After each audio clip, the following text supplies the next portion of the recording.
Još jedna epizoda rukometnog podcasta 3-2-1. Pokušavamo da prođemo kroz mnogo zanimljivih tema. Do sada u prethodnih nekoliko epizoda smo se držali striktno onih koje se tiču terena, pričali negde o taktici, o anegdotama, o životu naših proslavljenih rukometaša i rukometašica. Sada smo odlučili da napravimo možda iskorak, da odemo iza kulise i da vidimo i da porazgovaramo zapravo sa čovekom koji je vodio Rukometni savez Srbije, kako su izgledale godine u rukometu u tom trenutku i šta je zapravo bilo potrebno i neophodno da bi se rukomet u Srbiji postavio na zdrave noge.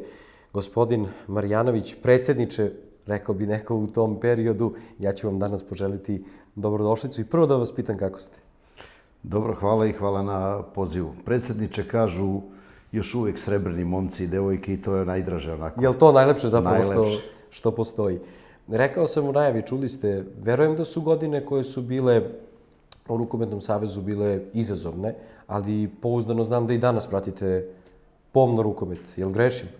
Ne grešite, rukomet je na neki način moj život i iz toga se ne može izaći u praćenju i ljubavi. Može se izaći iz funkcionisanja, iz nekog formalnog angažovanja, ali onaj ko voli rukomet i ko voli rukomet sam po sebi, taj će uvijek biti tu. Ko je voleo sebe u rukometu, taj čim nestane on i njegova uloga, on napušta sve živo. Sad, vreme, što bi rekao veliki rukometaš, a još veći režiser Emir Kusturica, najveći ubica.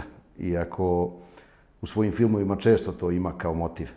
Iako u vremenu koje dođe posle nekakvih rezultata, rada i uspeha ne pokušate da pratite, da ostanete u tome, to je kao da ste presudili tom vremenu i kao da ste ga negde zakopali. I u tom smislu je moje praćenje rukometa podržano najviše ovom inicijativom srebrnih devojaka i momaka i da osnuju Srpski rukometni savet i da kao ljudi pred kojima je tek ta druga, bolja civilna polovina života, nastave ono što su tada počeli. Ne da žive u prošlosti, da se flashbackuju na taj način, nego kažu da je to temelj budućih uspeha, da za 10-20 godina bi govorili to su jedine medalje. Ne, te medalje su samo temelj za nekakve zalog za buduće. To čoveku onako ohrabri jednu volju da više prati nego što bi inače penzionerski, iz ljubavi, gledalački, veteranski, kako god. Znači, jedno je to pasivno posmatranje i učešće u rukometu, komentarisanje, a jedno je biti stvarno deo atmosfere i tu velika zahvalnost ovim momcima i devojkama koji su to sve pokrenuli, toj njihovoj organizaciji koja je stvarno pokazala jedan novi nivo kulture, ljubavi, imidža koji budi nadu, koji da čoveku koji se misli da li se uopšte nečim baviti, da li nešto prati, da nadu da to ima smisla. I to je najvažnije, a vezano je za osnovno pitanje kako smo i onih godina došli do toga, gde je bilo neke nade, ljubavi, smisla, cilja, tu je rezultat došao sam po sebi. Mislim, ljudi u godinama kao ja, gde imate mnogo više iza sebe prošlosti nego budućnosti ispred sebe, moraju da gledaju šta će da ostave, a ne gde su oni u tome. Što ovde nije čest slučaj, ljudi gledaju gde sam ja tu. Dok ljudi koji su u punoj snazi, kao ti momci i devojke, su oni koji baš zbog toga moraju da budu aktivni učesnici svega što se događa i stvaraoci budućeg rukometa, budućih medalja, budućih podcasta i tako dalje. Sad, ovo je lopta, ovo sezonska Liga šampiona, ali sa moje leve strane lopta dame 2013. Svetsko prvenstvo, tu nam je lopta iz 2012. koja je služila za evropska prvenstva koje je Srbija organizovala. Verujem da su vam ove dve draže od ove s kojom se trenutno igra. Da,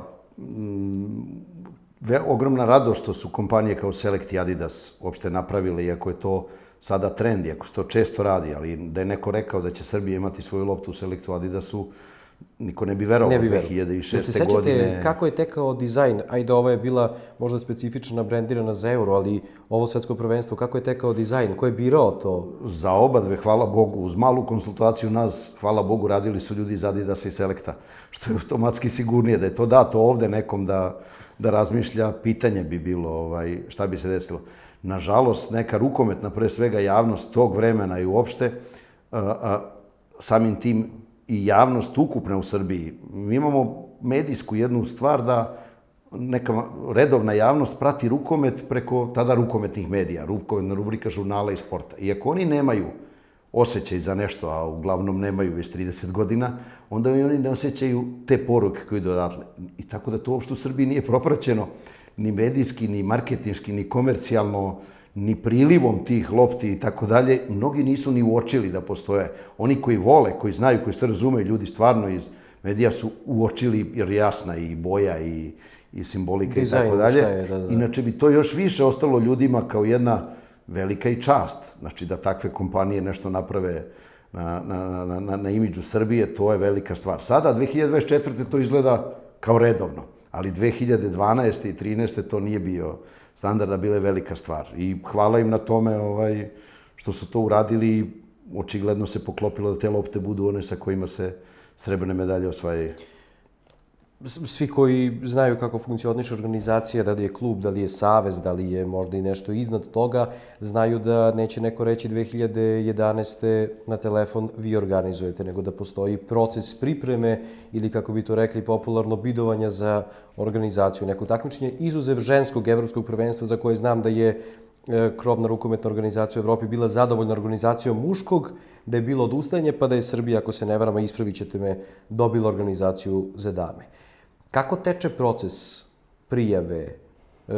Kako teku ti dani ili godine koje moraju da proteknu pre početka prvenstva Evrope ili sveta u ovom slučaju? Možda će biti malo duže, ali kako sam razumeo i Nikolu i sve ljude koji su članovi Upravnog odbora Rukometnog saveta, želja ovih podcasta je da budu drugačiji od običajnih stvari, da budu zabavni, ali i edukativni. Treba učiti ljude ne samo da igraju rukomet i da ga vole, treba učiti ljude i da rade u njemu. Evo, pomenuli ste, vratit ćemo se na to, jako interesantna tema, Emir Kusturica.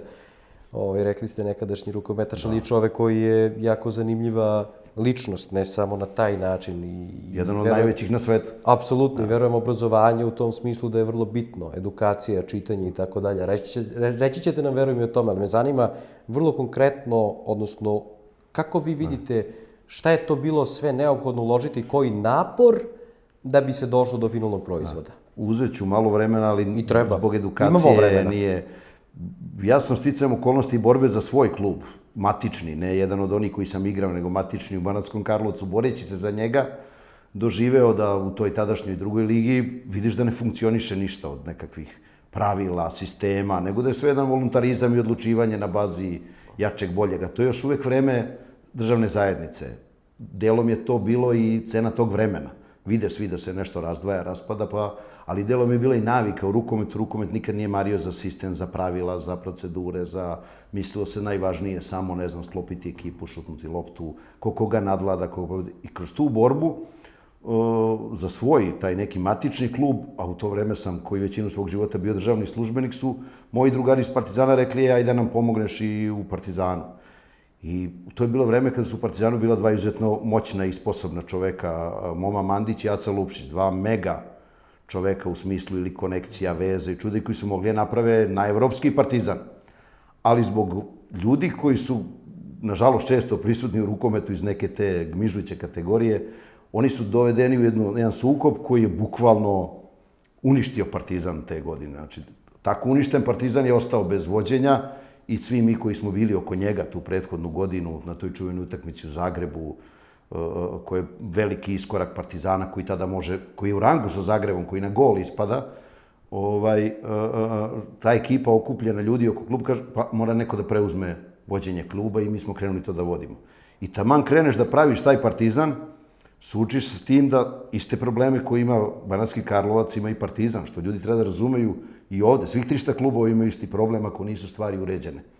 U borbi za nekakvo uređenje stvari je bio jedan sukob oko toga da raskidom državne zajednice opet ta podstruktura u rukometu hoće da poništi sve obaveze klubova prema igračima koji su nastali do tog trenutka. Što je zločin, što je kriminal. Ti ljudi su zaradili nekakav novac i ti sad kažeš nestala je država, ajde da nestanu i ti njihovi dugovi. A bukvalno su to između ostalog igrači koji nam trebaju za 2012. i 2013. da veruju, da imaju nekog smisla u neko red i poštovanje. I u borbi za to i razdvajanju Srbije i Crne Gore, u samoj nekoj borbi za to ljudi kažu pa dobro, ajde sad uredimo i savez, ajde da probamo to tamo da uradimo. To je ta 2006. godina u kojoj dolazi do razdvajanja i formiranja Saveza Srbije, kao nezavisnog i državnog i ovog, u kome ja već tada, iako još uvijek postoji ta državna zajednica, idem na jedan kongres EHF-a u Portugal i gledam to sa strane, na kome Austrija dobija svoje prvenstvo 2010. godine.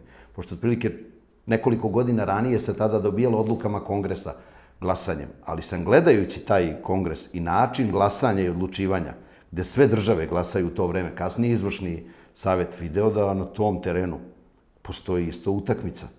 I da je to utakmica ko je tu sposobniji, ko je bolji na terenu. Ko dobije 26 od 50 glasova, 49, taj će dobiti prvenstvo, pre toga ispuni sve uslove koje treba da ispuni.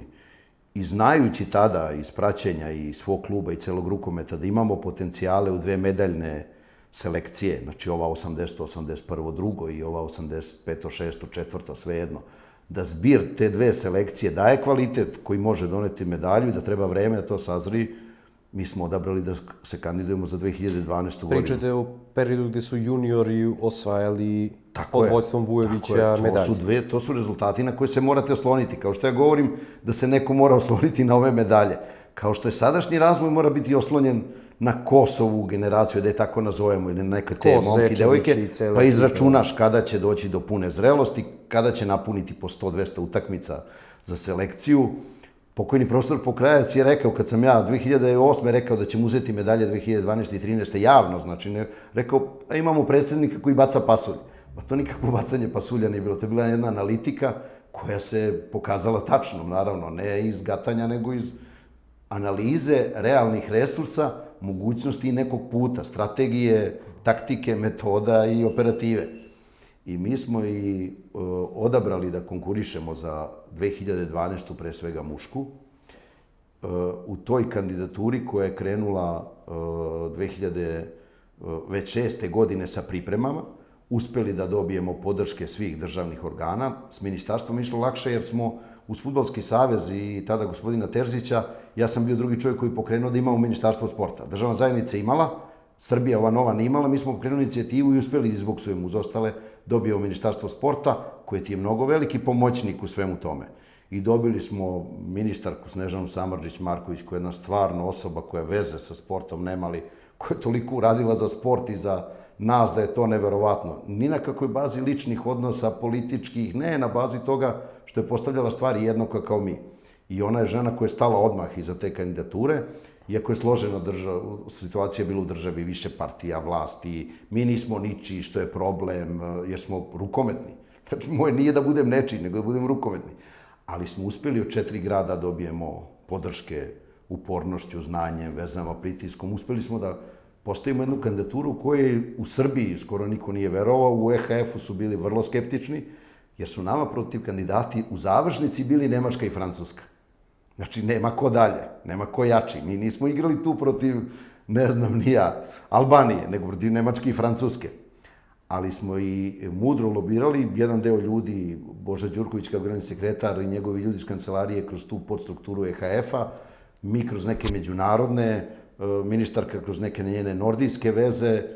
Mislim, evo reću vam trenutak kad se sve već lomi, predsjednik Ruskog saveza dolazi i govori svim onim proruskim tada zemljama, to je 8-9 zemalja, jeste, dogovorili smo se da glasamo za Francusku, obećali smo Francuzima, ali dobio sam poziv koji se u Moskvi ne odbija, glasat ćemo za Srbiju. I to je 8 glasova koji ide nama, jer to je borba za svaki glas. Skraćuje me u priči, sve mora biti savršeno da bi uopšte ti ljudi rekli da može, moraš stvarno ispuniti nekakve uslove, mora to biti skockano. Ali na kraju ti ljudi odlučuju, mi smo imali jako dobru ponudu, jako dobar nastup, Francuze je predstavljao Sarkozy na ekranu. Nemci su srećom kandidovali za mušku i žensku odjednom. I automatski su kod mnogih dobili mnogo manje glasova, ali na sreću za Nemce glasaju čestiti ljudi. I mi smo te čestite ljude startovali pre i rekli, znamo da ste za Nemce, ali ako Nemci otpadnu u prvom krugu, u drugom glasajte za nas. Pošto je u prvom krugu bila Francuska 1-2 glasa više od nas, mi drugi, Nemci dole treći, onda je taj određeni broj nemačkih glasova u finalnom došao za nas i mi smo sa negde 26-23 na Krstovdan 2008. ili 2010. dobili to prvenstvo. Zato je danas slava saveza koja se zvanično slavi Krstovdan. Letnji ili zimski? Krstovdan jesenji. Jesenji. Na taj dan je bio kongres u Beču, to nije niko stavio, jer mu je to kućna slava ili kumovska ili iz nekih privatnih razloga. Ne, to je dan kada je tamo nekih 26 ljudi diglo ruke da mi to dobijemo i to je znak kad smo mi znali, što bi rekao Miloš Veliki, kad se naši snovi počinju ispunjavati. Jer ja nisam imao sumnju u to da ćemo mi to osvojiti ako to prođemo. I to je jedan veliki uspeh tada Saveza da to dobije. Zbog te dobro organizovane 2012. je EHF, kad je došao u sukob sa Holanđanima koji nisu hteli da izvrše sve što EHF traži, oduzeo njima prvenstvo i dao namere, video da to je odrađeno kako treba, da to funkcioniše, da jedino mi za godinu dana možemo, to jest od januara do decembra, da možemo organizovati tako nešto. Jer oni su strašno zahtevni u tome što traže od organizatora. To je jedan veliki nivo organizacije i hvala im na tome. To jeste birokratija, to jeste Austrija i Evropa, ali to te pomera. To pomera tvoje ljude organizaciji da organizuju nešto na bolji način, na tačniji. Mislim, ako to ne radiš ni kao sportista, nećeš napredovati. Ako ne pomeraš tvoje granice. Šta su ti zahtevi koje postavlja EHF? Kada već dođe do odluke da je jedna zemlja domaćin prvenstva? Već pre odluke se zna kakva tvoja kandidatura treba budu, kakvi gradovi, kakvi hoteli, kakve hale, što je ovde bilo problem, jer mi nemamo infrastrukturu za to. Zato da je sad, recimo, se kandidovalo za 2030-32, moglo se sa nekom državom zajedno, jer mi dalje nemamo, nažalost, hale.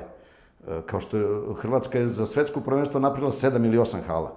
Ovde javni politički trenutak nije bio takav da se stane iza rukometa i da to što smo i uzeli medalju kaže ajmo da napravimo 4 hale. Ali mi smo uspeli da to što imamo, Spens, Beograd, Vršac, Niš, spakujemo uz jedno renoviranje Niša, nažalost nije bila nova hala, spakujemo, znači ta hala izgleda tako da uslovi budu u hotelima takvi, hoteli te kategorije, ugovori sa njima potpisani koji zahtevaju velike rizike za potpisnika jer se radi o ogromnom novcu i za EHF i za organizatore i za zemlje učesnike.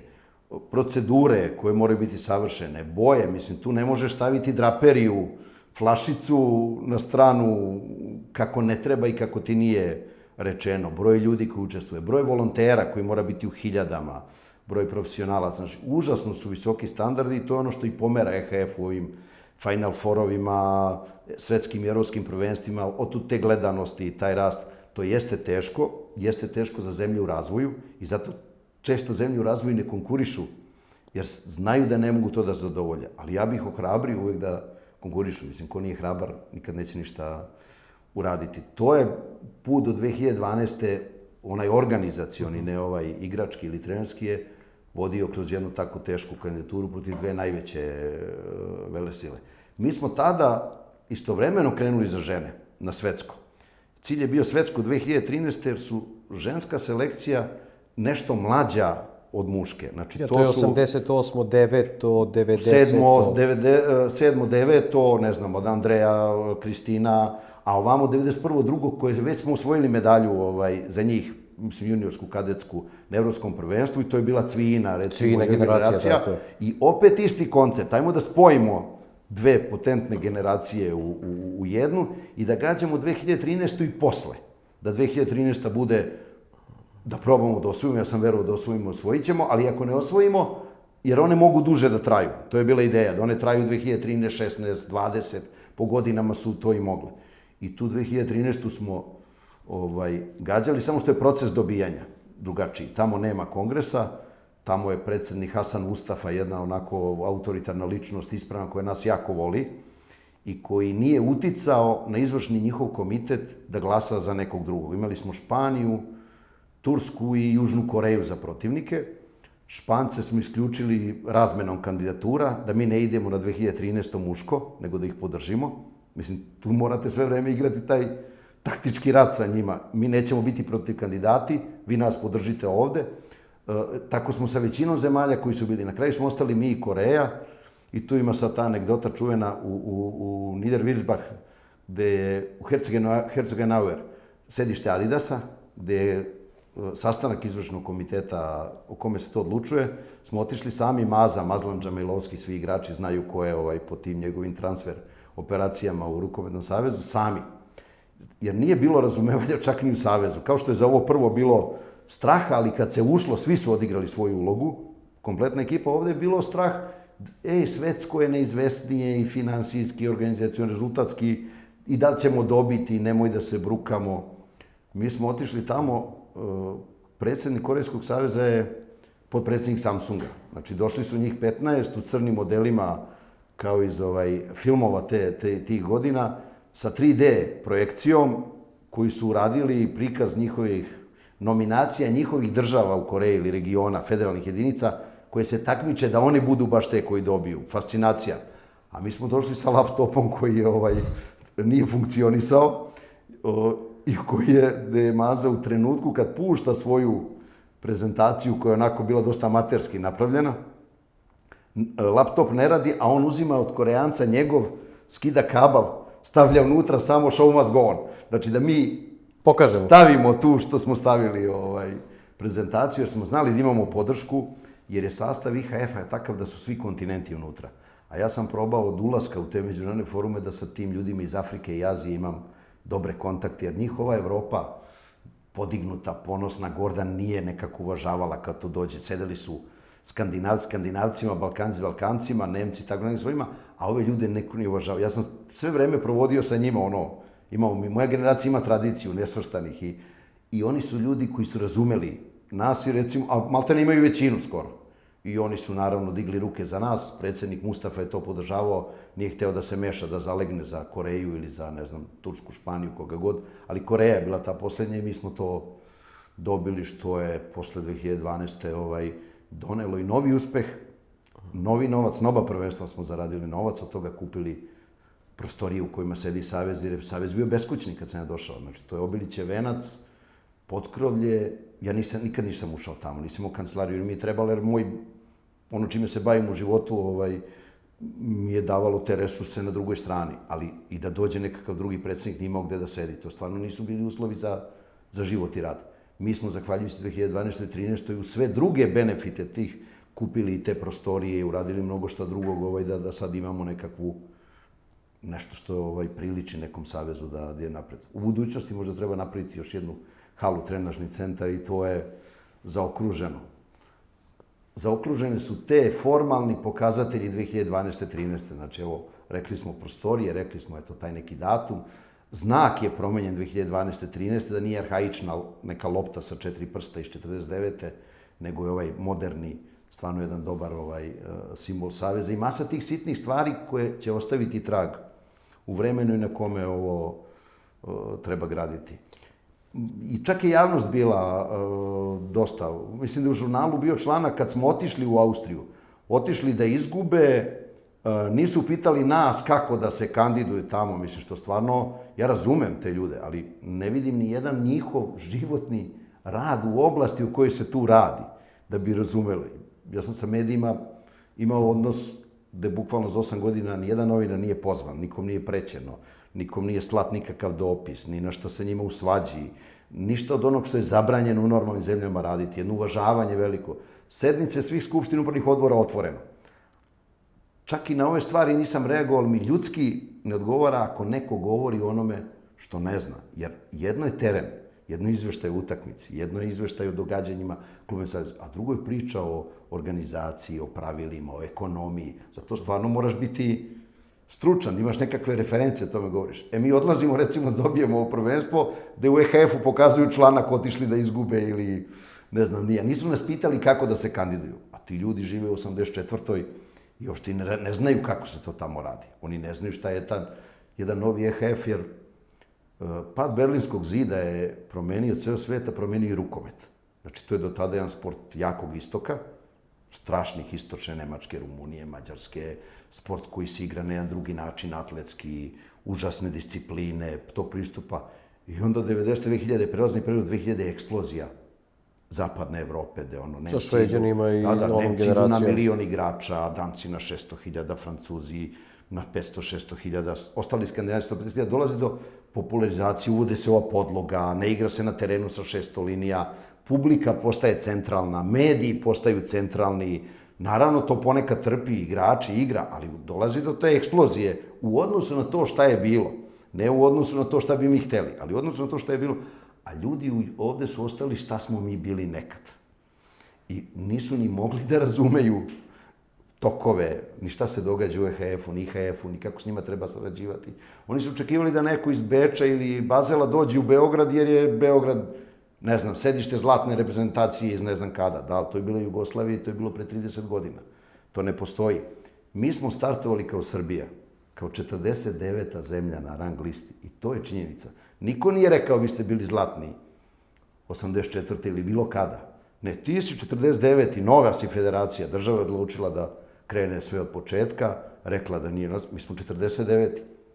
I počinješ u predkvalifikacijama sa Luksemburgom i Farskim ostrovima.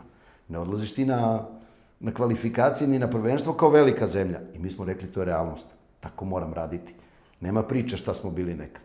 I to je jednako u kandidaturi, jednako u prisustvu i u svetu, jednako u gledanju kako treba da izgleda rukomet. Ne zato što se ne ceni ono što je bilo. Naprotiv, to su moji idoli. Više nego ovih srebrnih, jer više ih ja pamtim. Ali ne može se živjeti u prošlosti. Ne možemo danas pričati o Jugu 45 kada Tesla leti, mislim. To nije... Pristojno je to ceniti, ali nije normalno živjeti u tom periodu. I to je poruka 2006. Idemo napred i došli smo, i poruka i danas. Moramo gledati šta će biti za 6 godina, za 8 godina, za 4 godine. Da. Zato trebaju ljubav i hrabrost. Evo, najkraći odgovor za pitanje kako smo to dobili su ljubav i hrabrost, neki cilj, vizija, strategija. Nije to teško. Jeste razgovarali sa igračima sa tom generacijom koja je trebalo da bude okosnica za 10., 11., 12., pa i kasnije? Naša saradnja je išla postepeno. I oni su tu svedoci. Oni u početku nisu uvlačeni u te priče. I mislim da svi mogu da potvrde i kad dođe odbrani, nikad im nije rečeno vi sad igrate od mene. Vi sad igrate da izginete za državu, za patriotizam. Ne, igrajte, biti cenjeni. Ja znao da je to put i naša deviza je bila Hanibalovo, ili ćemo naći put, ili ćemo ga sami stvoriti. I to oni znaju, da to nije jednostavan proces, da će tu biti i padanja i uzdizanja i da treba izdržati. I oni svi prošli kroz periode i teške, i nisu laki, ali nisu opterećivani ciljem do pred sama prvenstva. Ja sam u javnosti u nekoliko intervjua rekao mnogo ranije, to je cilj i to je medalja, jer nisam pravio nikakav alibi. Kad igraš i sve snage, ti ćeš to i ostvariti. Ako praviš alibi, već pola si izgubio. Kad su prišle trenuci, znači mi u Švedsku, kada idemo na svetsko prethodno prvenstvo, ne kažemo izlomit ćemo ekipu sada da izginemo i tako dalje. Ne, još uvek izdržat ćemo i Švedsku. I nepravdu, i slučaj, i sve živo. Zašto? Zato što ćemo, onda posle Švedske reći, sad je taj trenutak. Znači, ti nekakvi totalno otvoreni razgovori tipa sad je trenutak, kreću bukvalno u toj godini 2012. a kod žena 2013. Do tada nismo želeli da potrošimo, kako bi mlađi rekli, loženje neko ranije neosnovano. Jer bi to lomilo ekipu koja bi očekivala da za nekog, oni su se uvijek želeli da ostvare najveći rezultat. Čemu onda da ih mi još kažemo morate.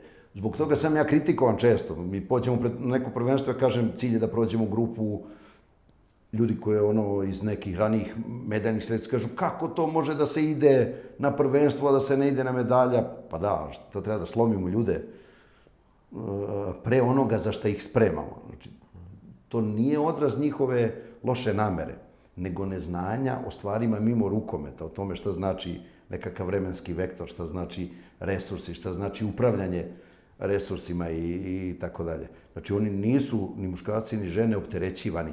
Znali su oni kad smo dobili. Imali su u glavi, to su pametni momci i devojke, i hvala Bogu, mislim da su zbog svojih karijera po svetu, i to se vidi u ovim podcastima, oni su prošli svi pola sveta, govore jezike, oni su mnogo u boljoj situaciji nego njihovi prethodnici, koji su zatekli sankcije i mali broj zemalja, masa ljudi nije se edukovala, nisu se obrazovali. Njihovi prethodnici do 28. godine nisu ni mogli da idu u inostranstvo. Tek sa 28 su mogli.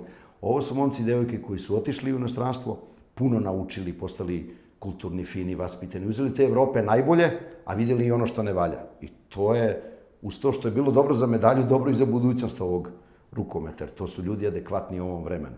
To koji ljudi su ranije, vjerojatno i njima neko govorio, moraš medalju, moraš. Meni je žao da sam bio predsjednik ove generacije koja je uzela bronze, oni bi imali 5 zlata. Zato što je to bila po kvalitetu zlatna ekipa. Recimo muška, i da se nju fokusiramo. Ali niko nije kriv što je takva situacija bila u državi, iako je to bilo sastav dve države, i muškom i ženskom, Srbije i Crne Gore. Ali sankcije, problemi, što im je možda neko govorio, vi ćete da izginete tamo za zemlju, morate nešto. I onda su oni ostvarivali manje rezultate nego što su igrački zasluživali. Mi smo osvojili srebro za koje mislim da su fantastičan, da su realan odraz uspeha. Mogli smo i zlata, ali to je zbir mase stvari, sitnih detalja. I ja nikad ne stojim na tome, što nismo to zlato, jer je meni ovo zlato, jer bi pričao o onome što nismo, izgubili priču ono što jesmo. A evo, vidi se 11-12 godina kasnije da je to ogromno. I vidi se i po spisku zemalja. Mi smo tada bili među 4 zemlje u Evropi i sveta koji imaju mušku i žensku medalju u ciklusu. Sad možda ima 6 ukupno. Jer imate ove muške, klasične osvajači i ženske i ovih par skandinavaca koji imaju jedno i drugo. Znači, ostali nisu to imali. Mi smo u tom trenutku imali jedni od 4 sile, znači, i bili smo deo top handball foruma Svetske federacije koja govori koji to 8 država su To je znak da si ti zlatan. Znači, da li ćeš osvojiti zlato, srebro, nekad odlučuje neka povreda, nekad odlučuje jedna stativa, jedna lopta, što bi rekao Darko Stanić, od koga pametni mogu puno da nauče. Mogu i budale, ali su budale pa ne mogu. Darko Stanić je jedan od tu najpametniji kad za neku loptu kaže, ja kažem, ali samo jedna lopta je falila. On kaže, predsjedniče, to nije jedna lopta, to je jedna dimenzija. Ta jedna lopta na koju se neko nije bacio, to je jedna dimenzija svesti. I upravo ljudi to ne vide, a ko je u tome ceo, on mora da razume da se desi nekada. Jeste imali očekivanja da će možda Pionir biti ispunjeniji protiv Poljske na otvaranju evropskog? Hvala Bogu, ja sam imao iskustva sa Partizanom. Kao predsjednik Partizana mi smo igrali 2 puta grupu Lige šampiona. To je ekipa iz koje je sad bilo 6 reprezentativaca ovih godina. I prazan Pionir protiv Kila. Dolazi Kil i 146 gledalaca u Pioniru na Kil. Sa Narcisom, Omejeom i...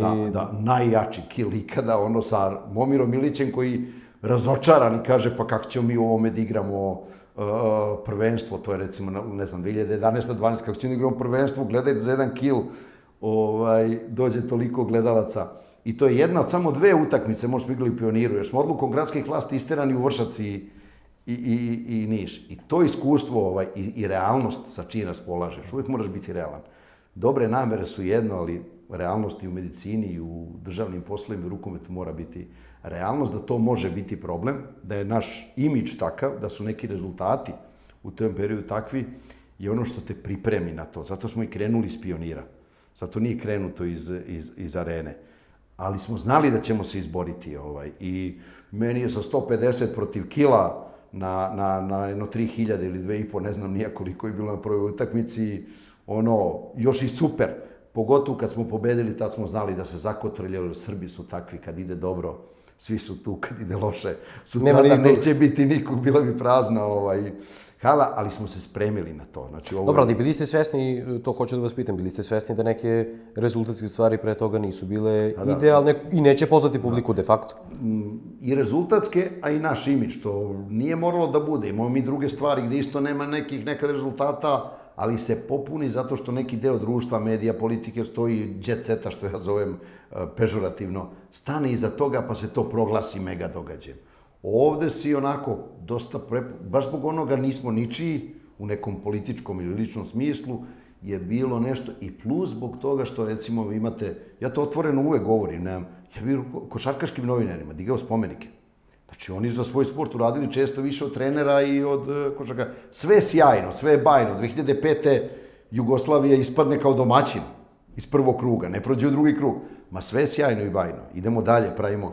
Dok je žurnal i sport platio cenu opet 80-ih i 90-ih i napolje iznosio i crnju nego što jeste. Naši rezultati nisu bili dobri pre toga. I realno ne možda očekuješ neki bum.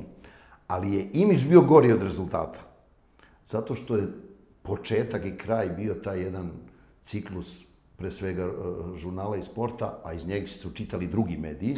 Ali de facto su i tu radili izvanredni novinari. Sad, ne branim ni ja preterano moju profesiju, ali poznajući ljude koji su prošli kroz redakciju sporta i kasnije bili i u večernjim novostima i tako dalje. Ne radi se o tome kakvi su i novinari, radi se o atmosferi koji, sad se ne zna šta produkovalo. Mediji igračima i klubovima ili igrači klubovima medijima. Jer početak svake rečenice dotakli smo dno. I svaki put dotakli smo dno. Pa gde je to dno da bi išta počelo, dotakli smo dno? Ne možemo 80 puta dotaknemo dno. I to kad je ti godinama činjenica. produkuje, pa kad bi Coca-Cola imala takav marketing, ona bi propala. Znači, menjala se teza o tome da li pojedinačno ljudi koji rade razumeju svoj posao, naravno, odlični novinari. Da li razumeju rukomet? Da. Ali kad postaneš deo ove rubrike mikrofon je vaš, ili kad se vremenom koriste, pogotovo poznati igrači, za napade na saveze posle prvenstava. Ja to ne govorim o sebi 10 godina kasnije, mislim, to nije, to je priča i za posle mene i za pre mene. Bukvalno kako završi prvenstvo. Uvijek imate mjesec dana jedan ciklus gde se daje mikrofon 11-torici momaka ili devojaka, bivših igrača koji ovo ništa ne valja, treba sve počistiti, jedan opšti medijski napad, je pitanje kako će ko izdržati. I ti se onda vrtiš u krug. Onda trener kaže, ja ovo više ne mogu, podnosi ostavku, to je katastrofa. Kad se baviš promjenama trenera, a mi smo ih izmenili 20 previše, mislim, to je katastrofa. Ali sve vreme imaš to jedno javnost koja tako reaguje iz malo navike, malo iz emocije, koja uopšte ne shvata svoju ulogu. Nisi ti tu kao ranije, ne znam, Paja Erceg ili Ceca Vujičić da upravljaš rukometom. Nisi ti tu da postavljaš selektore i da ti si da njemu izveštavaš. Kritički, naravno, oštro, naravno, otvoreno, da, ali ne da u nekom trenutku postaneš neko ko želi da postavlja trenera, postavlja predsjednika, postavlja selektore, što je verovatno plod 90-ih. Oni su negde, nisu oni upali 2006. i 12. imali zlu nameru prema rukometu ili meni, nego su jednostavno inercija nekog vremena od ranije. I zato su i kasniji dometi bili manji.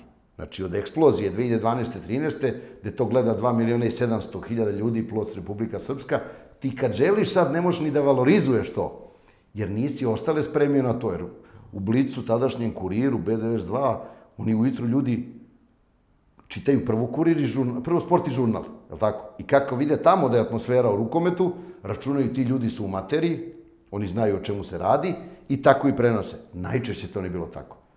Rekao sam ili napisao na X-u, na Twitteru, mi smo održali za 8 godina, ne znam, 30 sednica Skupštine, 80 sednica upravnog odbora, koji su bili svi otvoreni za sve. Znači, ne za prisutne i za novinare. Mogao je prisustvovati bilo koji civil, bilo koji rukometaš, učestvovati, ne samo prisustvovati, napisati šta hoće. Od 90% tih sastanaka nikad nije napisano ništa. Da bi se razumelo šta se radi, da bi ljudi prepoznali, a tu se o tome govorilo. Ja nisam govorio po kuloarima, po kafanama, nego imamo ta tela, tamo govorimo, to je trajalo po 5 sati.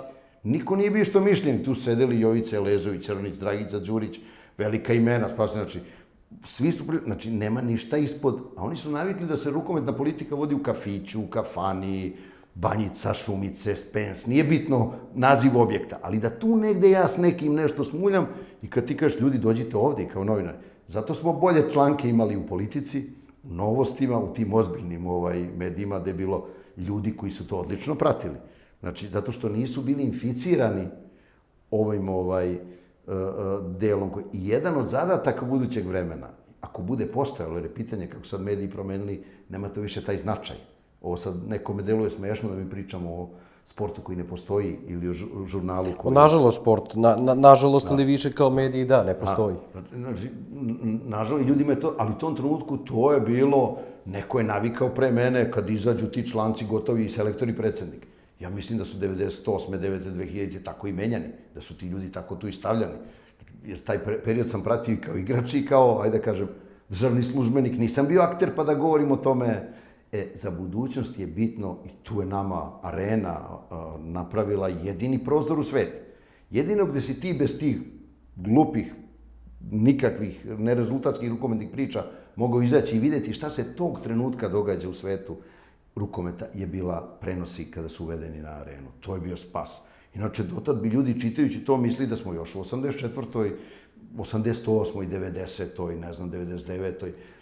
Što ne, opet ponavljam, ne zbog nepoštovanja, nego nije ona realnost, otišao je svet negde drugo. Ta Arena je otvorila da masa dece odraste gledajući ono i videći da je to jedan prelep sport koji tamo milioni u Evropi gledaju, igraju, vole, nisu ti ljudi blesavi. Mi nismo košar kad imamo Turke, Grke, ne znam, američke delove grada odakle izvire košarka. Mi imamo Nemce, Francuze, Španci i Skandinavce, najrazvijenije, Mađare koji su bivša Austro-Ugarska, Austrija. Ali složit ćete se i Ruse u jednom ozbiljnom ali periodu. isto mega, znači sve mega snage. Znači, ovi jesu veliki, ali održavaju jednu drugu vrstu kulture, društva i ovoga. Ovde nema mogućnosti da muljaš, ciganišeš, radiš tim manirima iz prošlog veka, jer su oni otišli napred. Ti ako nisi kao oni, ne možeš si mi izaći na crtu. Mi kad smo bili kao oni, uzeli smo te medalje i ostvarili smo. I jedini način je da ne gajiš to od nekada ovde, nego da budeš kao oni uz naše kvalitete, istoriju, genetske predispozicije, ljubav, znanje i tako dalje. Ali moraš biti u smislu čistoće, uređenosti sistema, procedura, pravila. Mislim, pravni sistem je za većinu ljudi rukometa užasna reč koje beže. Ali bez njega nema uspeha. Dok nema pravnog sistema da je zaštićen igrač, da je zaštićen klub, da postoji skupština, da se tu donose propisi, da postoji upravni odbor, da se tu sprovode pravila, da svi moraju da rade po pravilima. Dok to ne... Zašto? Oni kažu, pa da, ali ovi tamo ne pričaju o tome. Pa oni ne pričaju što to uredili pre 50 godina. Ili pre 30, znači. Zato oni ne pričaju o tome. A mi smo tamo bili uredili i onda smo negde od 2014. 16. rekli, to nam ne treba. I vratili se na staro. Opet, put za budućnost je kroz delovanje tog celog sistema. Samo onda igrač može da bude igrač, samo onda selektor može da bude selektor. Kada je sve ovo ostalo uredno. Jer onda oni dolaze čisti, spremni, s poverenjem da je tu nešto ispravno, da tu niko ništa nema lično, da se ne postavlja selektor da bi igrao nečiji rođak, komšija, igrač, prijatelj, drugar. Tako je, da neće niko biti prevaren, da će imati status kako treba, avio kartu, hotel, dnevnicu, šta god. Mislim, govorim o stvarima koji su 2006. problem. Igrači dolaze i kaže, pa mi nismo dobili ovo, spavali smo ovde. Ja sam putao 2006. u Češku sa reprezentacijom koja napušta, znači to je neki zadnji pojava SCG koja je faktički Srbija. Mi smo spavali u studentskom domu. Ja sam bio putnik sa druge strane, nisam vodio savez, ali sam hteo da idem da vidim to. Mi smo spavali u studentskom domu koji ima omivaonik u sobi. Ne znam ko je tu, možda je Momir Ilić, Bojinović i deo ovih srebrnih je bio i... Možda Nikčević. I tada tu, da, bio je deo Znači, mi smo spavali u studentskom domu, išli autobusom odatle dotle. Naravno, nije to krivica samo Saveza, bila su teška vremena, bio je taj raspad o kome govorim, nije to kriv neki prethodnik iz Crne Gore, ne znam ni kako se zvao, Zotar Radojičić ili iz sklopa okolnosti. Ali bilo je ono što znaš da moraš urediti i uraditi da bi oni mogli da urade svoj posao i da bi mogla se stvori ta sinergija za koju ste pitali ispravno da li je postojala ta komunikacija. Mora bi ostajati poverenje, a iznad toga mora biti velika komunikacija da bi ljudi jedne druge razumeli. Ako nema razgovora, onda najlepši potez ovaj drugi može protumačiti pogrešno. Kad ima razgovora, meni tu bilo mnogo lakše sa muškarcima, zato što muškarci im drugačije vode razgovor. Ja držim čvrsto do tih nekih principa sukoba interesa. Muški predsednik ne bi smeo da bude preblizak, on je bilo koji muški funkcioner ženskoj reprezentaciji. Treba da bude dobar, blizak sa njima, ali ipak mora da pazi na bilo koju distancu, da to ne bi bilo upotrebljeno i zloupotrebljeno. Nažalost, mi nismo iz kulture koje to ceni, pa se često i događalo u sportu zloupotrebe funkcionera, trenera. Ali ja mislim da je važnije održati distancu nego da si malo bliže, da kažeš, ja ću iz ovoga da postignem neki cilj. Možda ćeš postići jedan cilj, a ćeš upropastiti 5 stvari. Znači, s njima je takođe bila dobra komunikacija, ali mi je lakše bilo sa muškarcima, otvoreniji su bili razgovori, pogotovo pred sam kraj ti raščišćavajući. Kada mora se pogledam u oči i da bude... kažemo gde smo i da... Čekajte, pa pričali su, verujem, možda ste gledali o tom, sećate se o vašem edukativnom predavanju, da li si čovek ili Buba Švaba. Ali ceo život je to. Znači, ceo život je izbor za nas kojima je Bog ili evolucija dala da budemo ovo što jesmo, da li želimo budemo to što nam je dato ili ćemo se spustiti na nivo Buba Švabe. Buba Švaba je najuspešnija vrsta na svetu. Znači, nije se promenila milijardu valjda godina. I živi, i sad iz ugla mnogih ljudi koji su danas uspešni ovde. Oni bi rekli, pa vidiš, ona je tu, znaš, evo.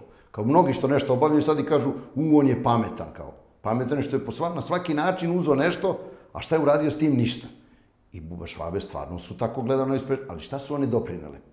Koji su trag ostavile? Šta su uradile? To je bio deo tog razgovora sa ekipom da prvi put znaju da postoji nešto više od 6-0-3-2-1, od te taktike, od selektora, da postoji trag koji se ostavlja između sve ove želje, rodoljublja, igračkog nivoa, priznanja, medalje, postoji trag koji ćeš ostaviti, jer možda, ja sam negde na Balkan handbalu davno imao jedan tekst ili intervju u kojem sam rekao pitanje u globalizmu, ako se budemo razvijati, da li će rukomet postojati kao sport i u kom pravcu će ceo svijet ići. E sad, sportovi koji su manje živi će pre odumreti. Šta sad pita nekog od ovih ljudi, šta si ti tate igrom? Kaže, rukometa to više ne postoji ili nije bilo. A ovi ljudi će moći deca da pitaju šta igraju i da mu pokaže tu medalju. To je s jedne strane bio taj razgovor da sami sebi kažemo, nema alibija. Mi smo došli za ovo, to nama pripada, to ćemo uraditi, da pokažemo da je to korak više od običnih stvari, da stvarno hoćemo da ostavimo taj trag koji će večito ostati koliko god, možda postoje ljudi koji ne žele da se desi, ali znači, on će večito ostati, ne može ga niko izbrisati. I plus predstavlja psihološki trenutak koji inače u svakom poslu treba raditi i u državnoj službi i u biznisu, raščišćavajući razgovor je pola dobrog odnosa. Kada pre početka ili angažovanja nekog da nešto radi, raščistimo te naše odnose, da ne bi bilo ništa što je prećutano, pa se posle pola godine pojavilo ja sam mislila, ne. Tog trenutka gledamo se i raščišćavamo. Jesmo li to i hoćemo li to i hoćemo li svi gurniti sebe ispod? I ja, i selektori, i igrači, za taj jedan cilj. Kad to kažete, hoću da vas pitam ovo, priča se i sad brojke su egzaktne, matematika je egzaktna stvar i ne može da se ospori. Veliki broj selektora je promenila Srbija. Da. Sa gospodinom Vukovićem je početa saradnja koja je ispala plodonosna jer osvojena je medalja i verujem ono što ljudi stavljaju i ne pričaju o tome, otišla je Srbija na olimpijske igre, što je jednako bitna stvar pojaviti se na toj svetskoj smotri. Sada mi recite, zbog čega je bilo toliko, barem do te saradnje sa gospodinom Vukovićem, promene selektora? Šta nije bilo dobro, šta nije funkcionisalo? Zašto se išlo ka tome, a ne nekom kontinuitetu? Koliko god to bila reč, ja ne dozvoljavam da izgovaram o rukometu, jer mislim da, kao što je Jurgen Klopp rekao, nećete dodirnuti onu čuvenu sliku This is Anfield dok ne osvojite prvi trofej, tada možete. Dok mi zaista ne napravimo kontinuitet, mislim da ne bi smelo da se priča o toj reči. Da, mnogi su razlozi i oni koji se bave klubovima i rukometom treba o tome da razgovaraju, da ne bi svi prolazili isti put koji smo mi prošli, koji su prolazili ljudi pre nas. Uvek je to višestrano, uvek je i do saveza, i do ljudi, i do atmosfere. Znači, za nijedan tih događaja nema jedan krivac. Svi učesnici su u tome odgovorni. Prvi selektor je bio Jovica Cvetković, koji je zatekao, znači, kretanje od nule i naš stav, krećemo od nule, krećemo od tih Farskih ostrva, Luksemburga. Ta Farska ostrva koja je sad ozbiljna su tada nigde. Mislim, mi smo igrali s njima na gol razlike, pobedili ih tamo, mi smo morali ovde dobijemo lažni rezultat da smo izgubili, da bi se mediji izduvali na nama. Pa tek kad su izduvali, onda smo rekli da smo pobedili, pošto sa Farskih ostrva nije tako brzo došla ta informacija, to je još uvijek rani internet, 2006. Ali to je trenutak u kome on startuje. Startuje je na predlog Zorana Živkovića, koji je to predložio komisiji Boža Đurković, Vladica Spasović, Saša Blagojević, koji su tada bili unutar Saveza. Znači, mi smo imali različite modele.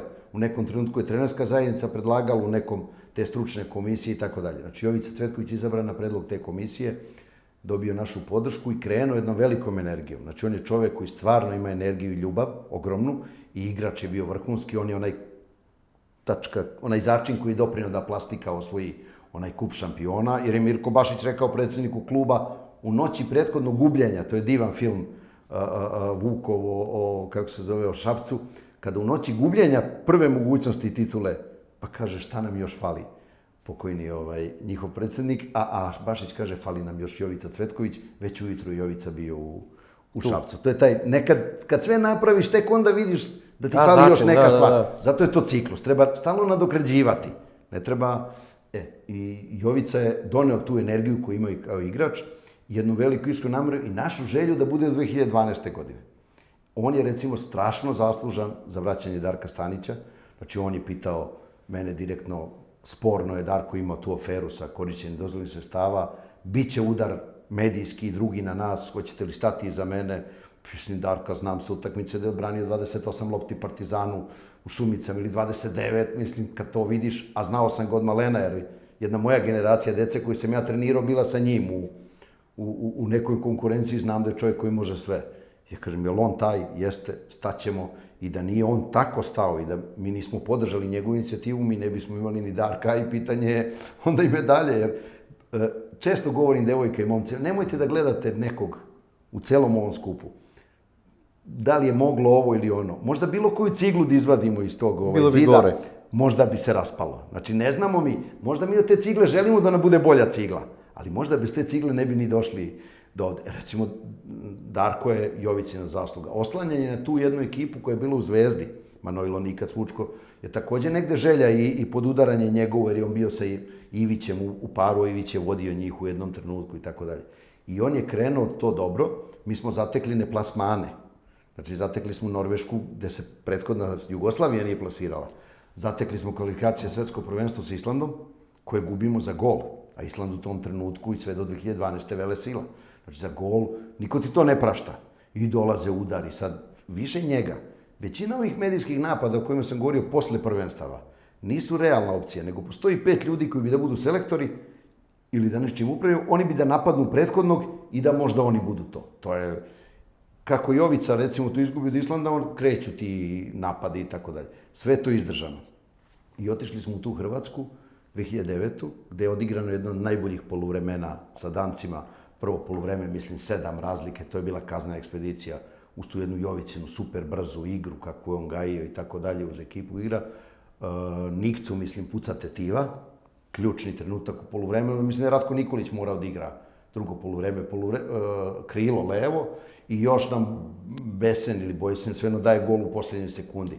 Jedan maler iz kog mi idemo u Zadar, od Nemaca nam se otme, ne prođemo i to se ovde hvata već kao nekakav neuspeh jer je neko očekivao medalju. Mi nismo očekivali. Pre prvenstva sam radi zaštite Jovice je njemu nudio ugovor da ozvaničimo do 2012. Je rekao ićemo u Hrvatsku pa ćemo osvojiti medalju pa ćemo onda to ostvariti. Znači, to je jedan potez koji je dosta riskantan u pregovorima sa nekim, ovde ne ostvariš. On je tokom prvenstva imao Šileta Dragićevića, koji u tom trenutku je najpopularnijih igrača na svetu, pivotmena, i čuva ga za drugu fazu takmičenja. Jer planira da tu odigra, slično se Seadu dogodilo kasnije. I Ceca Vujičić, koja je zaljubljena u Jovicu, celu tu generaciju, ona živi u prošlosti, tadašnja urednica rukometne rubrike žurnala, ga iz Beograda pita zašto ne igra Čile Dragićević. Ona u svojoj rominarskoj glavi ima pitanje, objasni narodu, jer se to narod ovde pita, jer je tad on super poznat igrač. A on to shvata emotivno kao mešanje u njegov posao. Što ti on ne igra? Ne da objasni. I dolazi do konflikta da mi kad dođemo iz te Hrvatske, braniš rezultat, on odbija odgovore svim novinarima, što je jedna oluja na savez, jedna opšta napadna i svih oruđa na nas od politički, jer ovi koji ja zovem nekakvi rukometni večiti ljudi, oni kako koja partija na vlasti, oni se tako njima priđu. I uvijek dobiju oruđa te partije da te napadnu. Ako je DS na vlasti, napadaju te sa DS-om. Ako je DSS, sa DSS-om. Ako je znači, i tako redom. I onda bukvalno posle te Hrvatske sleduje veliki napad, a mi imamo kvalifikacije već za, recimo, Austriju. Za Evropsku u Austriji.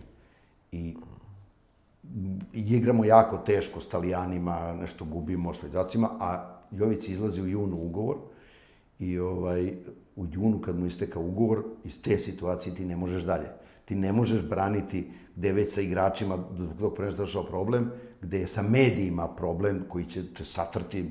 Ne zanima njih da li je... njih zanima da oni to uradi, ti moraš negde tu da reaguješ. Iz čega mi idemo u tu 2010. Austriju koja treba da je priprema za 2012. I uzimamo u tog trenutku Seada Hasanefendića, koji je najbolji trener na svetu, zvanično tada. I koji je stvarno jedan veliki čovek, zaljubljenik, stručnjak, neverovatan. 2010. smo mi mogli da budemo u medalji. Mogli. 2012. smo morali i hteli. To je nerešeno sa Islandom. Nerešeno sa Islandom, koji je drugi na olimpijadi. 2008. sa... Da, znači drugi. Gudmundurom kao sam. Sva mesta su u ekipi bila fantastična. Mi igramo nerešeno, to nerešeno se pretvara u kuknjavu, neuspeha. Na komentarima se udara Sead Hasanefendić, ne zato što je on musliman, on je Jugosloven. Ali se to koristi opet od ljudi koji baš briga što je neko, da li je neko crn ili musliman, nego kao oruđe jer vidimo da neko uzima nešto što nama pripada. Mesto selektora kao nekom pripada.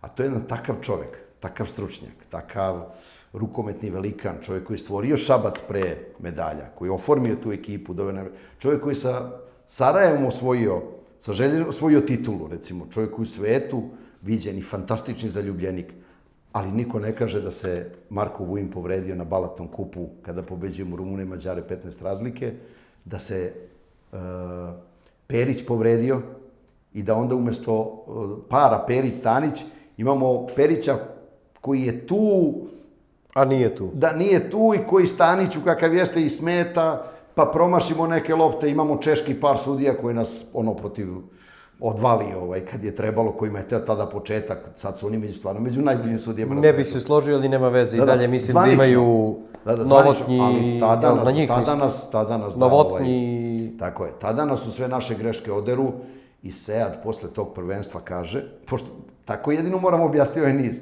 Sead posle tog prvenstva kaže, pošto opet dolazi jedna ogromna hajka na njega, pa i na savjet, Sead kaže ovako, znate šta, ja mu kažem ostani, sve dobi, nemoj da razmišljaš, šta te briga, kad imaš cilj ne smeš biti populista, mogu ljudi da govore šta hoće, ti radiš pravu stvar, dobro, on kaže ne ovako, tolika će biti povika na mene, da će to omesti cilj, a vi ćete vaš cilj i medalju ostvariti i ovako i ovako. Znači, i on je bio pravo, to bi retko koji naš eks, i daj Bože da u budućnosti imamo od ljude te veličine, koji to kaže, koji kaže evo neću ugovor, neću pare, sklonit ću se da za mnom ode ta galama, a vi nastavite. I onda, znači to su relativno iznuđene situacije, jer najgore je kad si u procesu biranja selektora. Tad odjednom se svi bave s tobom, dotad imaš mir u radu. A da li mislite da, koliko je zapravo moguće i koliko je teško da vi kao krovna organizacija, da li vi kao individuo ili cijela organizacija ili selektor igrači, ne bave se čitanjem komentara? Ne radi se o čitanju. Znači, nije tu reakcija na čitanje, ne komentare. Reakcija što se u tome pokrene sve. To razvali ekipe. Znači, to se pretvori u realnost. Inače, naravno da se ne baviš. I naravno da ne reaguješ zato što neko piše. Nego to se pretvori u stvarne događaje. I jako je teško, kako ne objasniti kako, ali to dolazi do toga, igrači napuštaju, opraštaju se i on sam poveruje u to. Drugo, udari sa svih strana su takvi. Znači, nije to stvar reagovanja na komentari i čitanja. Stvar je što se to pretvori u konkretne procese. Mi, kad ostanemo tad, znači bez Seada u toj opciji, odlazimo recimo u Rašku, pošto smo osim Skupštine upravnih odbora imali nešto se zvalo ti kružoci, da bi ti prihvatio šta sve treba rukometu. Ti osim ovih redovnih delegatskih tela i svih drugih, moraš da znaš da masa ljudi nije obuhvaćena time. Jer ne prolazi, nije ta vrsta ljudi koja se bavi s tim. I onda smo išli po svim manjim sredinama u Srbiji i kao polovina ili sve upravo sedeli s tim ljudima običnim. To je kao ovi ljudi koji su zvali Srebrni pre neko veče, Srebrno veče na kojima stoji rukomet. To je jedna velika stvar. Ovo Srebrno veče pre neko veče je nešto zbog čega je pola ljudi suzu pustilo. Jer se prvi put neki igrači rekli da mi stojimo na ovom iz Sombora, Palanke, Kuršumlije, Niša, jer on stvara igrače, on kači mreže, on vuče linije, mi smo zato išli kod tih ljudi tada. I ovo je prvi put da je neko radio. Ja sam stvarno oduševljen time što su ovi momci pozvali sve nas da kažu hvala i vama. U Skandinaviji igrači tapšu u publici, jer znaju da na njoj žive, da ta publika igra, voli, deo je rukometa. Ovde naši tapšu igrači pred grobarima i delima što ih se plaše, što moraju. Nisu svesni da stoje na tome. To je drugi odnos. Mi smo ovde to sportski malo izgubili. Naše velike zvezde ne shvataju da on ipak stoji na onom prvom čoveku u njegovom selu ili gradu ili klubu. Evo, ti si bio u Voždovcu, ili tako, na Kandiću stoji. Apsolutno, na Kandiću stoji. Pa da li to kad neko dođe gore u te medalje, oni zaborave na ono komu je u Pljevljima ili Beogradu ili Nišu, Karlovcu dao loptu. Ja stvarno mogu da kažem i da budem vrlo ponosan, napravit ću samo malu digresiju.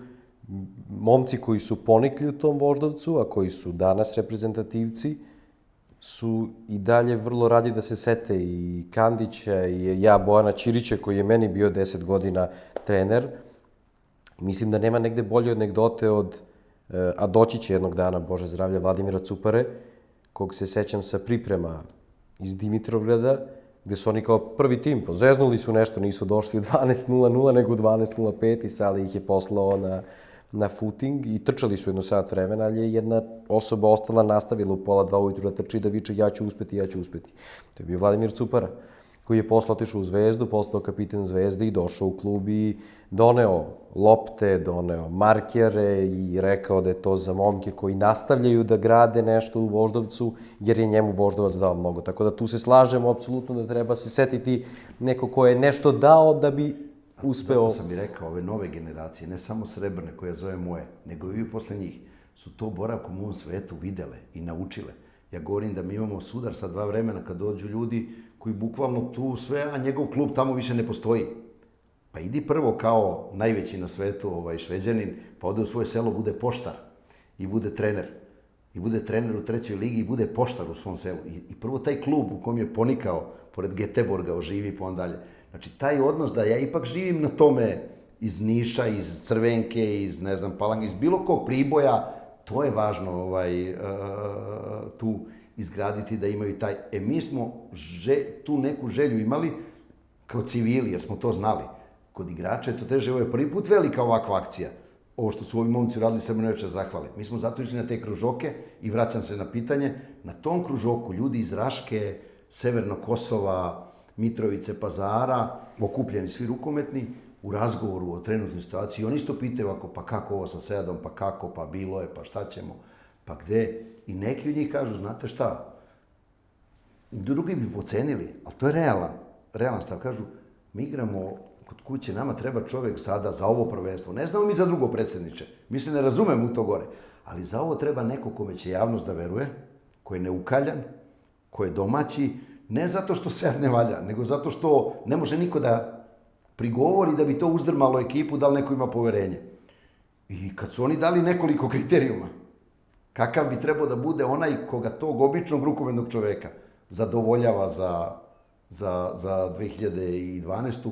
To su bili moji kriterijumi da kažem, Vladice, Božo, ajmo da pričamo sa Vukom, koji u tom trenutku mislim da nije angažovan nigde. Jer ostali su bili, probali ili su potrošeni ili ih je život potrošio. Jedan veliki sportista, veliki rezultat, trener, iskren, pošten čovek, borac.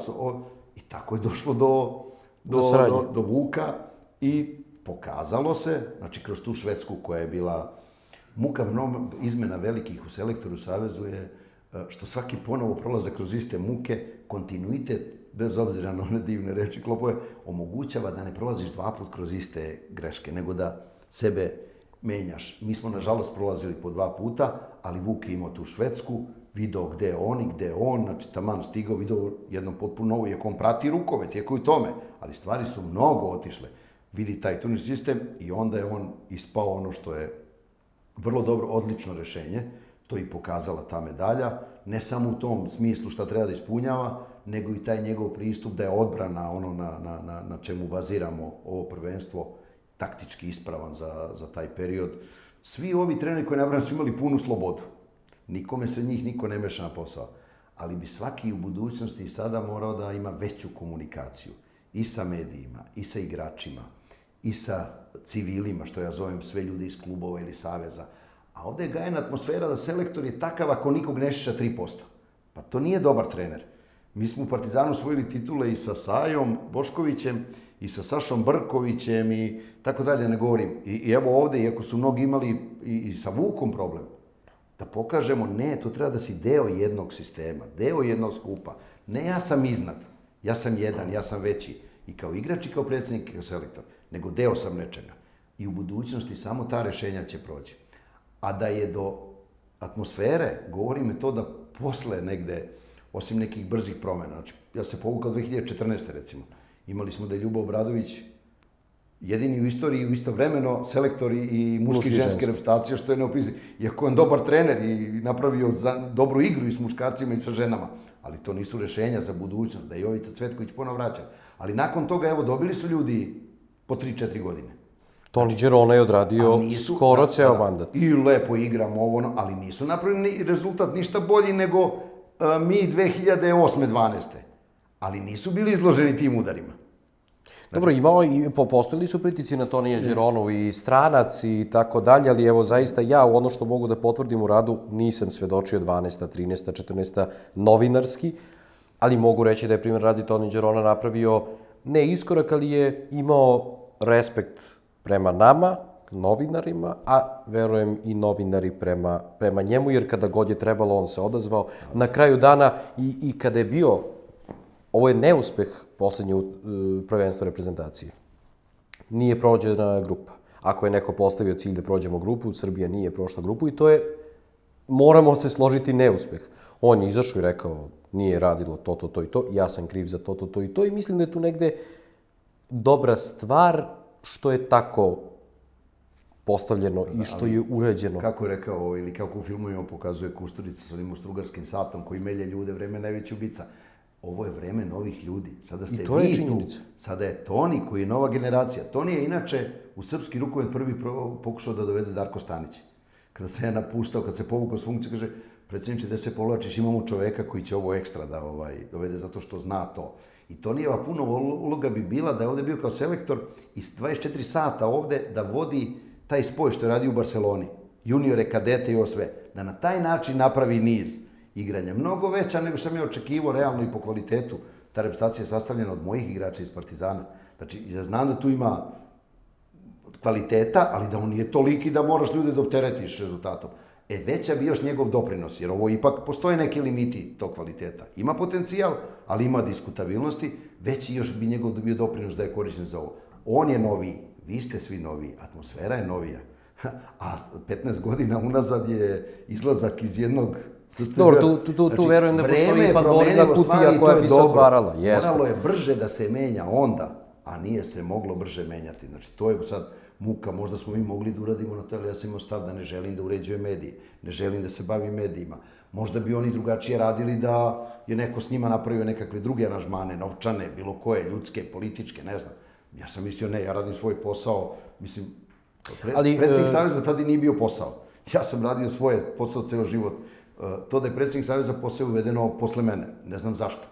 Po meni to nije ispravno, jer u Evropi nema mnogo takvih, čovjek mora da bude veliki i uspešan u drugim oblastima, a ovo da radi iz ljubavi. Ali samo ću se vratiti kratko, i oni su, verujem, sad nećemo ulaziti o kome pričate, možda su i oni verujući radili svoj posao, pa i nije bilo onda loše što niste se vi mešali u njihovu uređivačku politiku, što je pošteno, ali na kraju dana ne vidim zašto bi se iko mešao u uređivačku politiku XY medija, kako god se zvao. Ali to svaki dan vidimo. Nije sporno, nije sporno, ali pričamo sada o rukometu striktno, ne širići dalje temu. Moj i vaš stav sigurno nije sporan, ali realnost nas debelo demantuje. I ja znam debelo svaki članak koji se objavi, koji je neko rekao da se objavi i u rukometu i dan danas, a pogotovo tada. Zato što tu vidiš jednu neiskrenost, nekorektnost, nepoštenje i tako dalje. Nije tu bilo pitanje želje. Verovatno kad bi njih stavili na poligraf, oni bi rekli da, pa ja sam to radio iz najbolje namere. Pa da, ali ti možeš shvatiti da to ne znaš, ono o čemu smo pričali. Ne možeš ti da vodiš rubriku Mikrofon je vaš, posle prvenstva, i da kažeš bivšem nosiocu medalje šta sad raditi. On to ne zna, on je bacao loptu.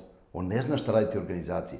Ti njega možda pitaš, ako igra levog beka, kako ti sviđa sadašnji levi bek, da kaže, on nije za to. Ali ne možda ga pitaš, jer on nije vodio ni kafića, ne. Moramo biti realni, to ovde u Srbiji niko ne želi da kaže.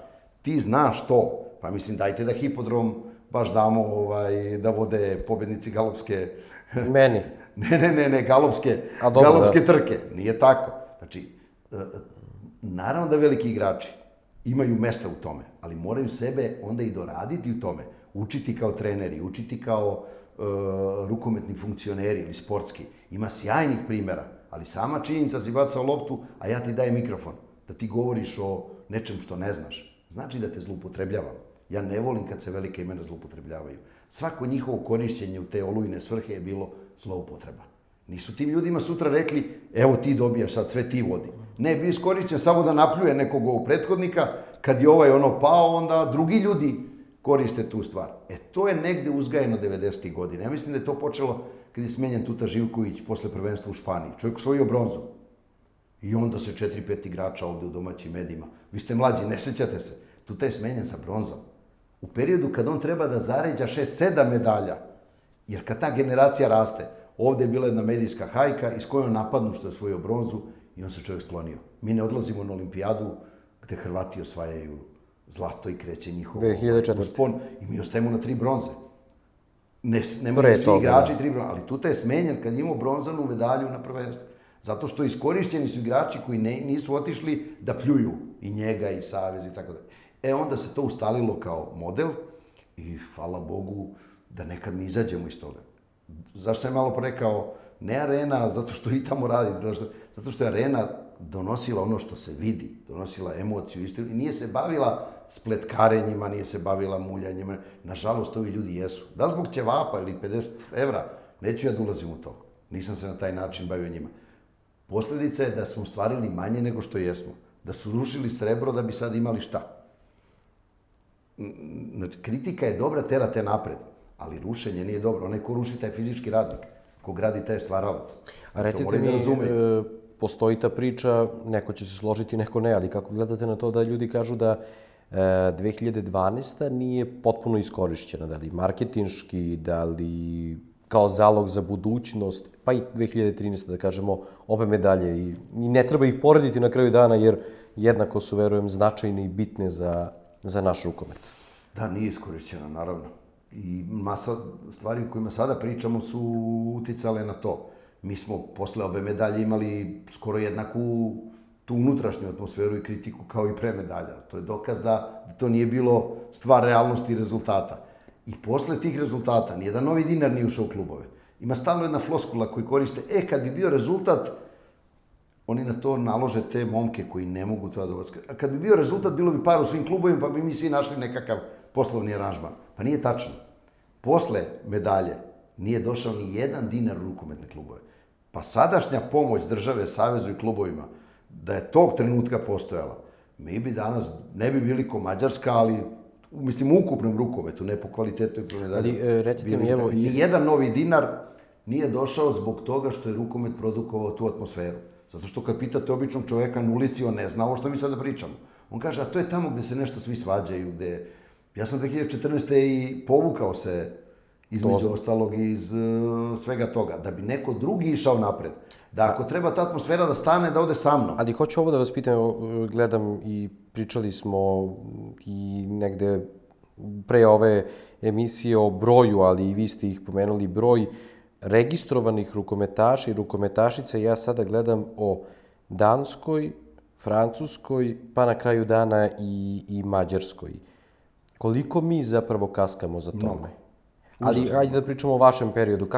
Jel ste imali podatke kako je tada bilo? Jer evo ja čitam podatak da je Francuska ove godine objavila da preko 700.000 registrovanih rukometaša i rukometašica je njihov novi rekord.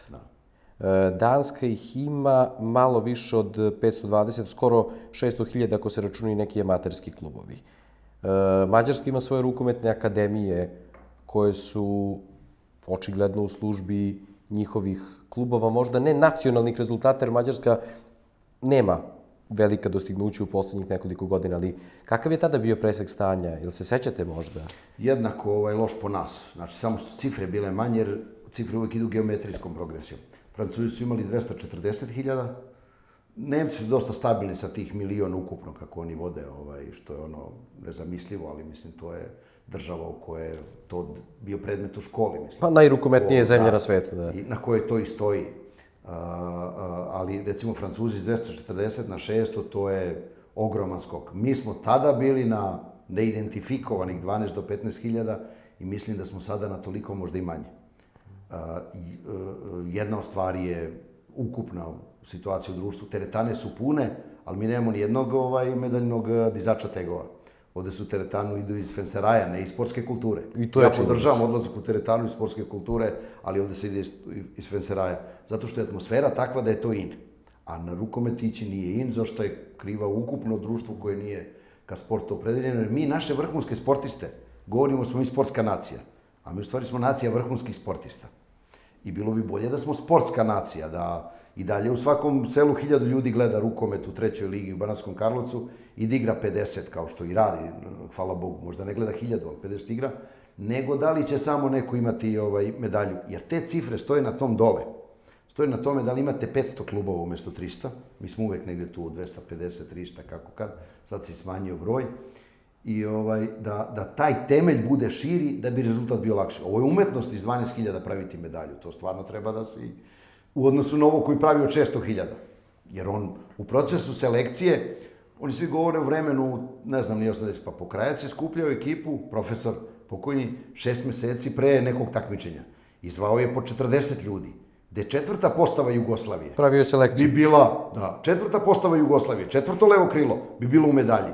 Takav je kvalitet Jugoslovenske lige i klubova bio. I onda 4 meseca, tapa, selekcija pravi i dolaze tamo najbolji. Mislim, to je potpuno nešto drugo od ovog, gde ti je rukomet morao da nikne, da dobro odu, da im se dobro vode karijere i da ti 2 dana pred prvenstvo okupiš ljude. Uloga selektora se promenila. On mora da je neko ko ume da napravi lep odnos, da to spakuje u skladu sa onim što ima. Ako ima pasulj i rebra, da skuva pasulj s rebrima, a ne, pa kod nas i dalje, ja bih lososa, ja bih biftek, ja bih, ne može. Nije to tako, nemamo takve igrače. Čuvaj ovo što imamo, pravi od njega. Jer i Farani prave od onog što ima.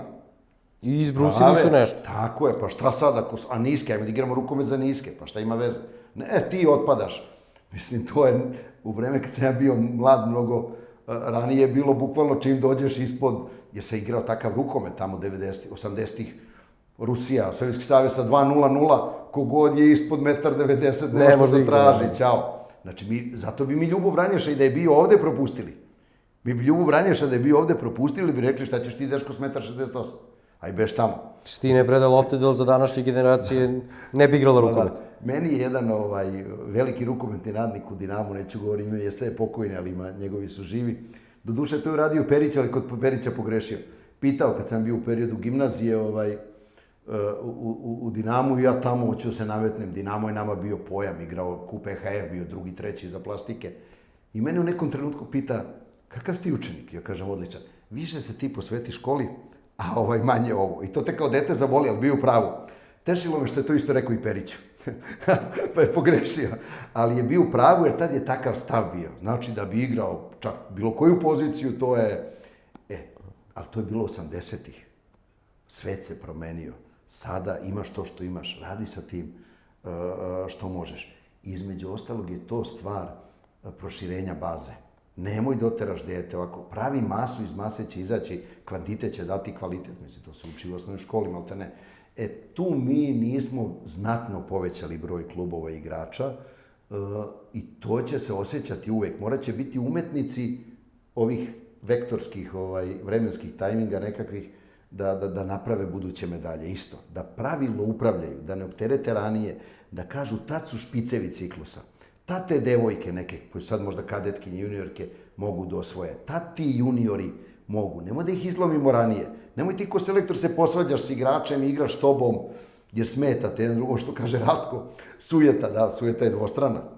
Znači mora smanji i trener i Mi smo naravno emotivniji narodi, kod nas je sujeta mnogo više izražena neku... Dobro, i svađali su se, ja sam pričao i sa jednim i sa drugim, i to, Bogu hvala, uživo i Lino i Ivano, ali je bilo na kraju službi rezultata Hrvatske. Dobro, i oni su Mediteran, Balkan, pa imaju pomalo, su Latini, pa su ipak određeni u disciplini i cilju podređivanju zajedničkog. A recite mi, ovo mi je zanimljivo, se sećate neke anegdote iz tog perioda da vam je ostalo onako zabeležena? Pa tad je sve i anegdota i događaj. Ja ne znam da li je na granici, da li događaj ili anegdota kad mi vidimo problem s Pionirom, pa vidimo da ide teško čak i u areni, bez obzira što mi pobeđujemo Dansku i Poljsku u areni, ne ide tako, i što Vladica u Medija danu u Spasojeviću u Kovilovu pozove novinare da pozovu sve ljude da dođu makar i bez karte.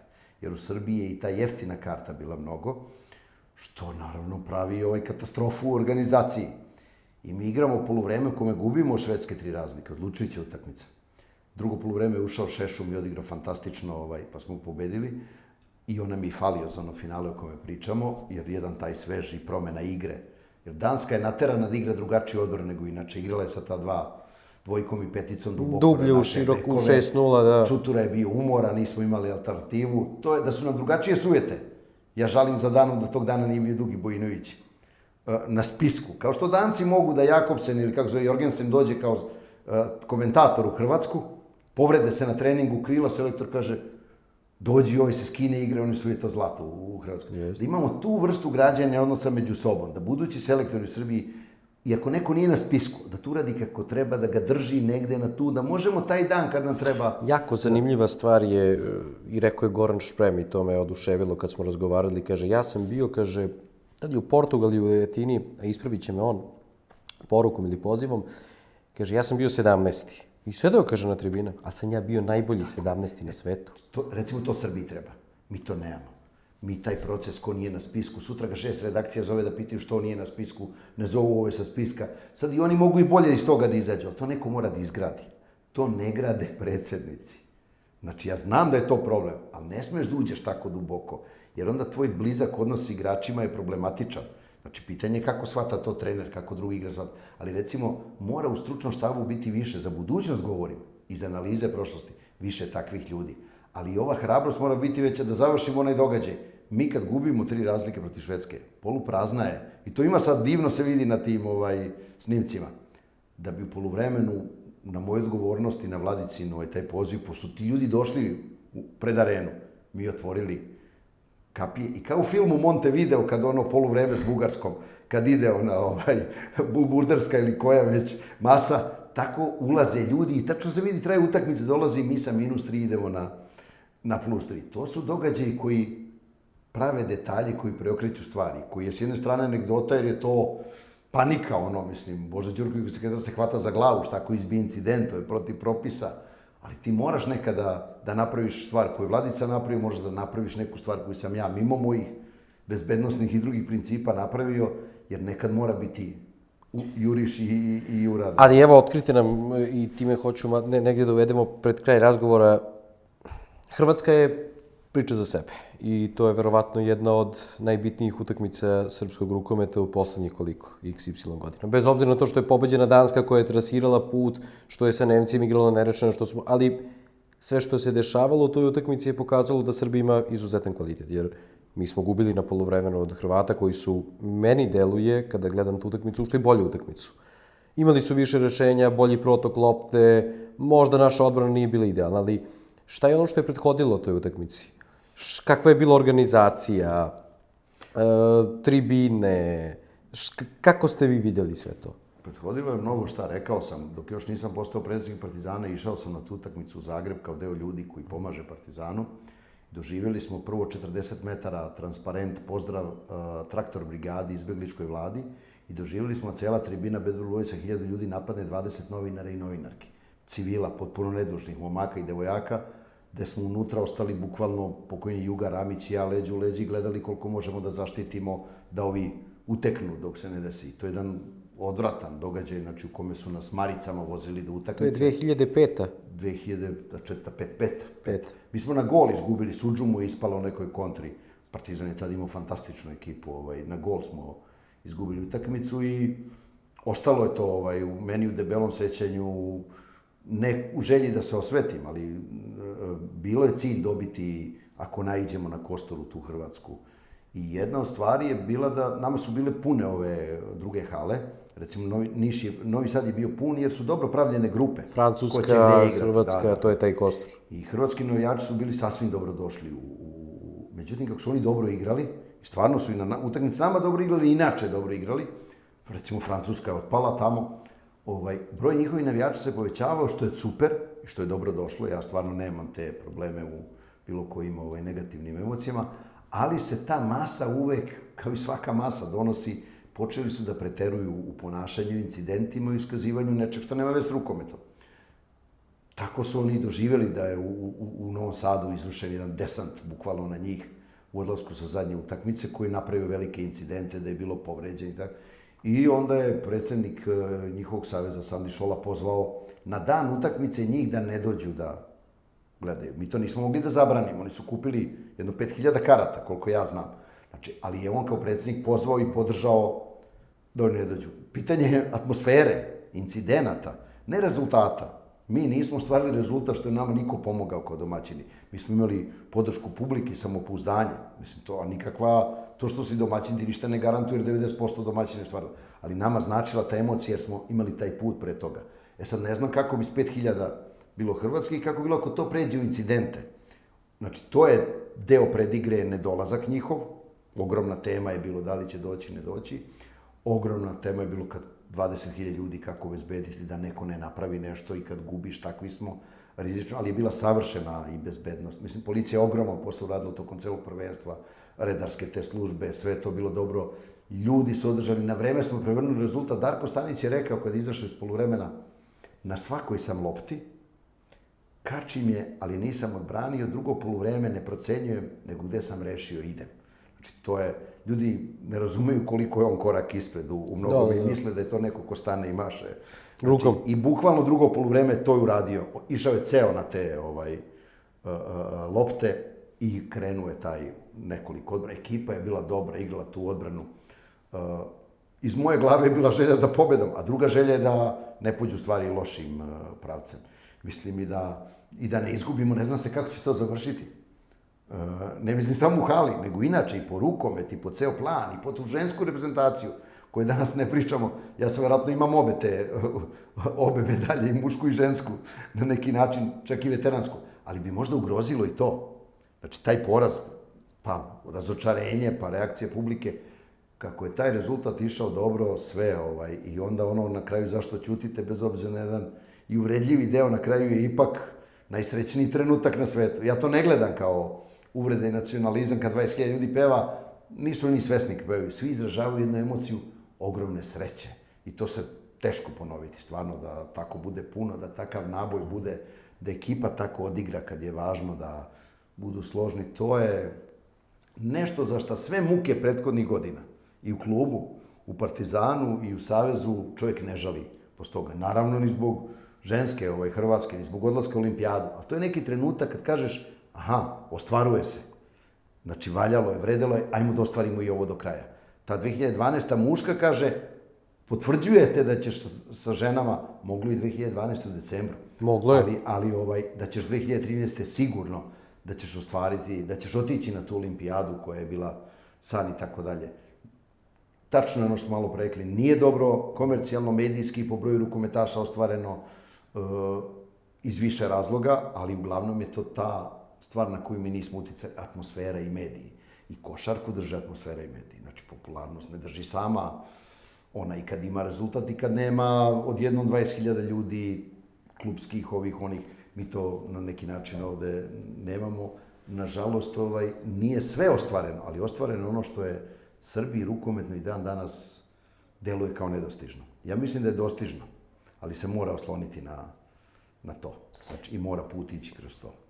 Dali ste nam mnogo zanimljivog preseka stanja i materijala, ali poslednji segment koji mi ostavimo za kraj je onaj najzahtevniji, ali zaista najzahtevniji, a to je 7 veličanstvenih. Ja sad, pošto ste prošli mnogo toga, verujem da će vama biti posebno teško, ali ja moram da vas novinarski postavim pred našu tablu i da vas propitam o 7 veličanstvenih, ako ste saglasni. Saglasan sam, ali zloupotrebit ću funkciju predsjednika, nisam je nikad onda. Ako imam to muško srebro, ako imam žensko srebro i srebro kao veteran, možda bi uzeli zlato da nam se Perić nije povredio protiv Mađarske na zvaničnom evropskom prvenstvu. Sa ta 3 srebra da imam privilegiju da ne stavim, inače moja postava su srebrni momci i devojke, tu nema i to svih 16 i jednih i drugih i njihovi stručni štabovi.